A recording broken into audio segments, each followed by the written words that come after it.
జై శ్రీరామ్. ఈరోజు నా వీడియో, ఈరోజు గీతా జయంతి కదా, మోక్షద ఏకాదశి. ఏకాదశి ముందా గీతా జయంతి ముందా అని నన్ను నేను ప్రశ్నించుకున్నప్పుడు, యుగాల నుంచి తిథులు వారాలు ఉంటాయి కాబట్టి మోక్షద ఏకాదశి ముందు అయి ఉండొచ్చు.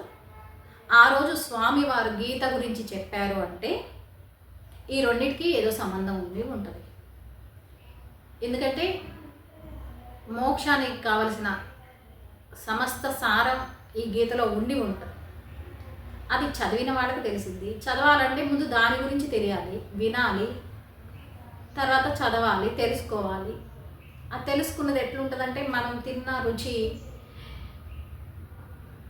ఆంధ్ర పచ్చళ్ళు ఆ లెవెల్లో పోలిస్తే ఆవకాయ అన్నము, ముద్దపప్పు, ఆవకాయ, నెయ్యి కలిపి తిన్న ప్రాణం ఏం చేస్తుందంటే, తిరిగి దాన్ని నలుగురికి పెట్టాలని, దాని గురించి చెప్పాలని అలా పాస్ చేస్తూ వచ్చిందే కదా. సమ్మర్ అంతా ఆవకాయ చెప్తుంటే కూడా నోట్లో నీళ్ళు ఊరుతున్నాయి. సమ్మర్ అంతా ఆవకాయ వారోత్సవాలు జరిగినప్పుడు భగవద్గీత గీతా జయంతి వారోత్సవాలు ఎందుకు జరగడం లేదు?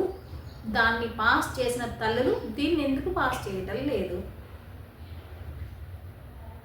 ఎవరికి వారు వారి పుస్తకాన్ని చాలా భద్రంగా శ్రద్ధగా, వాళ్ళు ఎక్కడికి వెళ్తే అక్కడికి, వాళ్ళ చేతుల్లో బ్యాగులు ఉన్నా లేకపోయినా, ట్యాబ్లెట్ల కవర్లో మేకప్ కవర్లో ఉన్నా లేకపోయినా, భగవద్గీత వాళ్ళకు సంబంధించిన పుస్తకాలు వాళ్ళు జాగ్రత్తగా ఎటువంటి సిగ్గు లేకుండా శ్రద్ధగా బయటకు కనిపించేలా మోస్తున్నప్పుడు మనం ఎందుకు మోయలేకపోతున్నాం?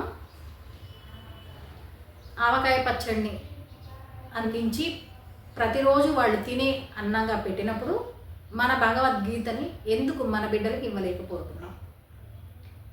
తల్లి నుంచే ఏదైనా తండ్రి కనిపించడం, అది లక్ష్మీనారాయణులైనా పార్వతి పరమేశ్వరులైనా, అమ్మకి సర్వం అయ్య ఇచ్చిన శక్తే అయినా అమ్మ బయటకు కనిపించినంతగా అయ్య కనిపించడు. ఎప్పుడైతే లక్ష్మీదేవిని దాటి విష్ణువుని చేరుతామో, విష్ణు వైష్ణవిని దాటి శివుణ్ణి చేరుతామో మన కథ అయిపోయినట్టే.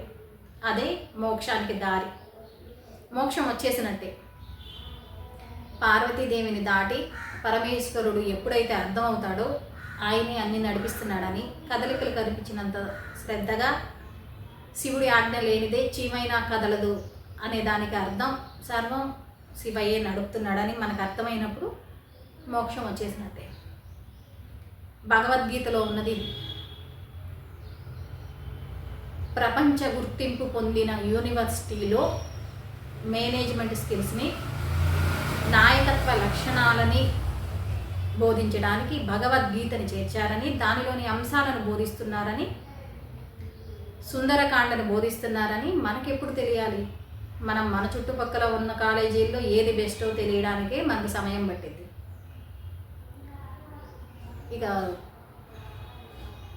కానీ మన ఇంట్లో ప్రతిరోజు చేతితో తీసుకొని దాన్ని ఆస్వాదించగల పారంపర్యంగా వచ్చిన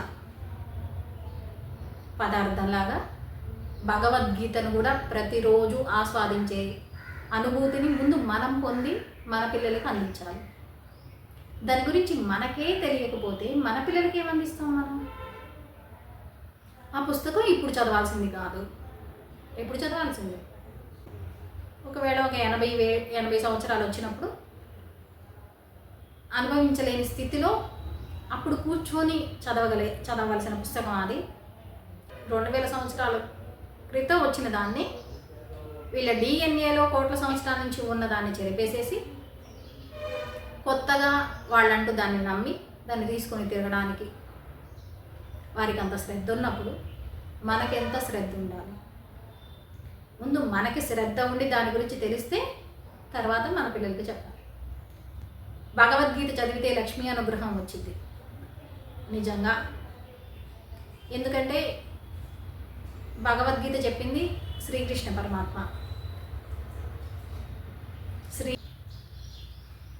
రోజుకు 2 నిమిషాలన్నా మనం చదువుదాం, మన పిల్లలకి చదివేలా చెప్దాం. Thanks for watching.